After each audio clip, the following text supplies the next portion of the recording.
రాష్ట్ర ప్రభుత్వం ప్రతిష్టాత్మకంగా అమలు చేయనున్న ఇందిరమ్మ ఇండ్ల నిర్మాణంలో భాగంగా గత నెల 26న పథకాన్ని లాంఛనంగా ప్రారంభించిన గ్రామాల్లో ఇళ్ల నిర్మాణాన్ని ప్రారంభించేందుకు చర్యలు తీసుకోవాలని జిల్లా కలెక్టర్ ఇలా త్రిపాఠి సూచించారు. కొత్త ఇండ్లకు మాత్రమే బిల్లులు చెల్లించడం జరుగుతుందని, పాత ఇండ్లకు బిల్లులు చెల్లించడం జరగదని స్పష్టం చేశారు. ఇందిరమ్మ ఇండ్ల నిర్మాణంపై అవగాహన నిమిత్తం శుక్రవారం జిల్లా కలెక్టర్ కార్యాలయ ఆవరణలోని ఉదయాదిత్య భవన్లో సంబంధిత గ్రామాల పంచాయతీ కార్యదర్శులు, మేస్త్రీలకు సన్నాహక సమావేశాన్ని నిర్వహించారు.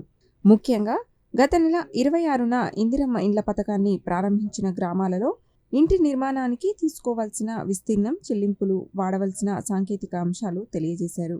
కొత్తగా నిర్మించిన ఇండ్లకు మాత్రమే ప్రభుత్వ నిబంధనల ప్రకారం చెల్లింపులు చేయడం జరుగుతుందని, పాత ఇండ్లకు ఎలాంటి నిధులు ఇవ్వడం జరగదని, అంతేకాక ఉన్న ఇంటికి కొనసాగింపుగా ఇల్లు నిర్మించిన బిల్లులు ఇవ్వడం జరగదని స్పష్టం చేశారు.